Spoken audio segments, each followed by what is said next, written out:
이 새벽에 우리에게 주시는 하나님의 말씀은 민수기 25장 1절에서 18절까지의 말씀입니다.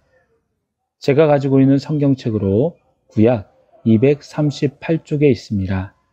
하나님의 말씀을 받들어 읽겠습니다. 이스라엘이 시딤에 머물러 있더니 그 백성이 모압 여자들과 음행하기를 시작하니라.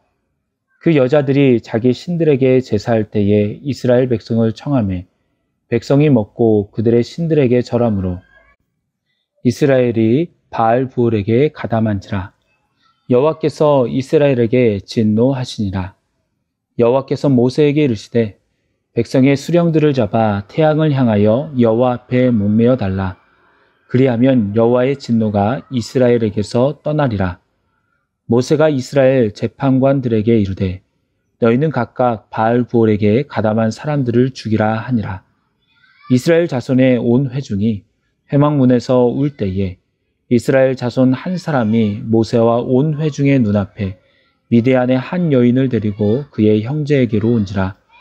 제사장 아론의 손자 엘르아살의 아들 비느하스가 보고 회중 가운데에서 일어나 손에 창을 들고 그 이스라엘 남자를 따라 그의 막사에 들어가 이스라엘 남자와 그 여인의 배를 꿰뚫어서 두 사람을 죽이니 연병이 이스라엘 자손에게서 그쳤더라. 그 연병으로 죽은 자가 24,000명이었더라. 여호와께서 모세에게 말씀하여 이르시되 제사장 아론의 손자 엘르아살의 아들 비느하스가 내 질투심으로 질투하여 이스라엘 자손 중에서 내 노를 돌이켜서 내 질투심으로 그들을 소멸하지 않게 하였도다. 그러므로 말하라. 내가 그에게 내 평화의 언약을 주리니 그와 그의 후손에게 영원한 제사장 직분의 언약이라. 그가 그의 하나님을 위하여 질투하여 이스라엘 자손을 속죄하였음이니라. 죽임을 당한 이스라엘 남자 곧 미디안 여인과 함께 죽임을 당한 자의 이름은 시므리니 살루의 아들이요 시므온인의 조상의 가문 중 한 지도자이며 죽임을 당한 미디안 여인의 이름은 고스비이니 수르의 딸이라. 수르는 미디안 백성의 한 조상의 가문의 수령이었더라. 여호와께서 모세에게 말씀하여 이르시되 미디안인들을 대적하여 그들을 치라. 이는 그들이 속임수로 너희를 대적하되 부올의 일과 미디안 지휘관의 딸 곧 부올의 일로 연병이 일어난 날에 죽임을 당한 그들의 자매 고스비 사건으로 너희를 유혹하였음이니라. 아멘. 이 시간에는 죽어가는 공동체를 살린 행동이라는 제목으로 말씀을 나누도록 하겠습니다.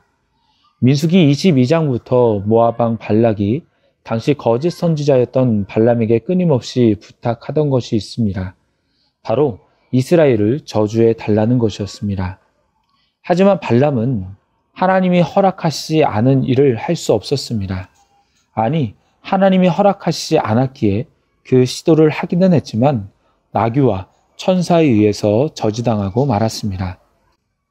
그렇게 하나님은 이스라엘을 저주하시지 않고 축복하시기 위해 나귀와 천사를 사용하시며 거짓 선지자였던 발람 또한 사용하셨습니다.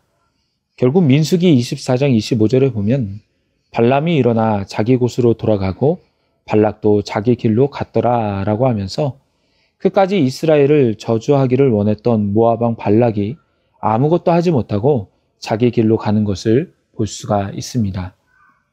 하지만 오늘 본문에 보면 하나님이 그토록 저주를 막으시고 이스라엘을 복 주기 위하여 그동안 이끄셨던 그 모든 과정이 물거품 되는 듯한 사건이 일어납니다.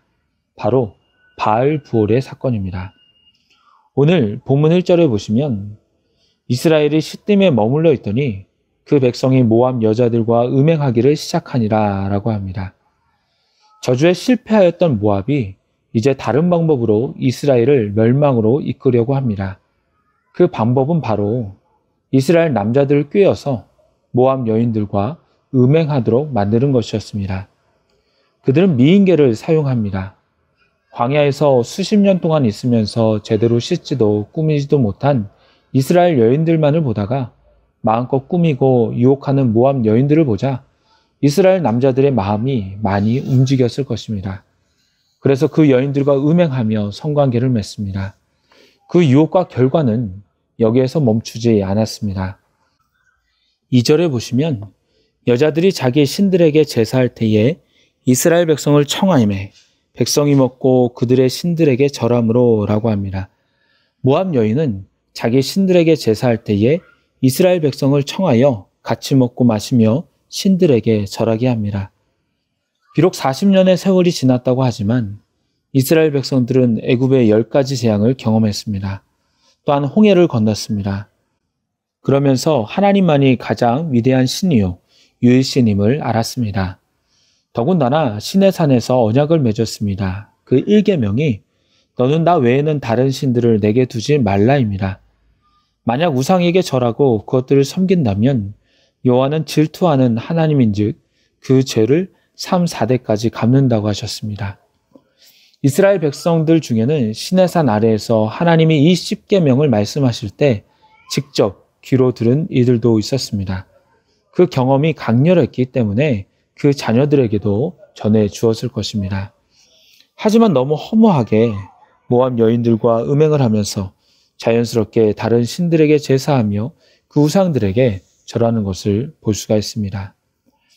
만약 처음부터 이스라엘 남자들에게 우상을 섬기라고 했다면 그들의 유혹에 넘어가지 않았을 것입니다. 하지만 그들은 먼저 미모로 그들을 유혹합니다. 음행으로 저들을 사로잡습니다.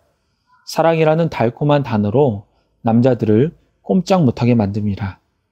그러고 난 다음 자연스럽게 저들의 종교로 저들의 신에게로 끌어들여서 하나님과의 관계를 막히게 하는 것입니다. 하나님의 복과 은혜를 끊어버리려고 하는 모압의 속셈, 마귀의 속셈이었습니다. 우리 신앙인들도 조심해야 합니다. 사단은 우리를 하나님과 멀어지게 하기 위해서 끊임없이 유혹해 옵니다. 처음부터 하나님을 멀리하라고 하지 않습니다. 우상을 섬기라고 하지 않습니다. 돈이 좋아 보이게 만든 다음에 돈으로 할 수 있는 일들을 경험하게 하고 결국은 돈을 하나님보다 더 섬기게 합니다. 쾌락이 우상이라고 생각하지 않게 만듭니다. 그저 취미나 스트레스 해소용이라고 말합니다. 하지만 점점 빠져들게 만들며 하나님께 나아가고 집중하고 예배하는 것보다 쾌락을 더 사랑하게 만들고 결국에 모든 사랑을 쾌락에 쏟고 그 껍데기만 하나님께로 나오게 만들어 버립니다. 사단은 모든 정신과 사랑을 다른 데 쏟게 만든 다음에 껍데기만 하나님께로 나오게 하는 전략을 세우는 것입니다. 정신 차리지 않으면 당하게 됩니다. 이스라엘 남자들은 모압의 계략에 당합니다. 그래서 우상을 숭배합니다. 3절에 바알 부올에 가담했다는 것은 부올이란 지역의 바알에게 희생 제사를 드렸다는 것입니다. 이에 대한 결과가 어떻게 됩니까? 하나님이 이스라엘에게 진노하시죠. 4절에 보면 하나님은 모세에게 백성의 수령을 잡아 태양을 향하여 여호와 앞에 목매어 달라라고 하십니다.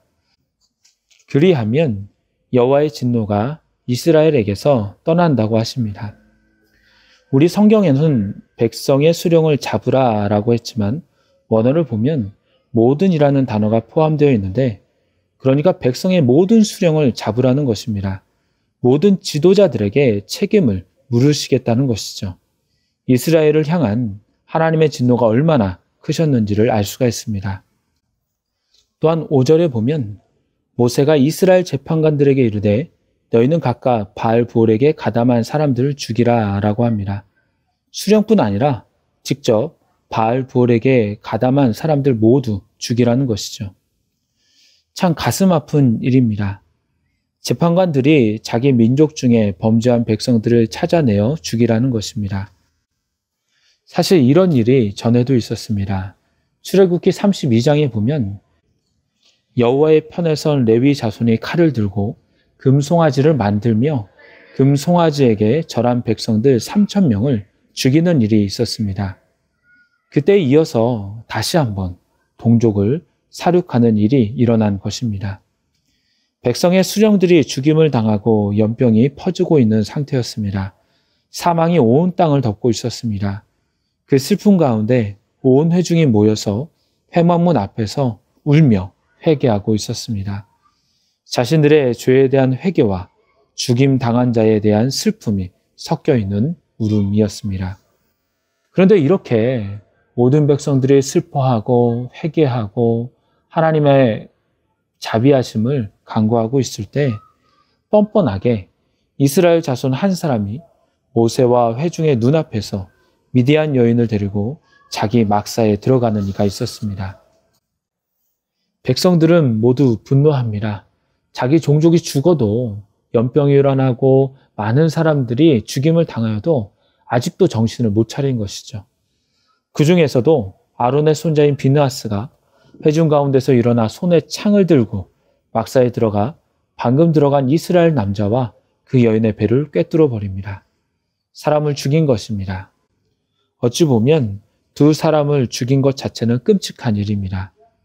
더군다나 14절과 18절에는 그들의 이름과 주의가 나오는데요.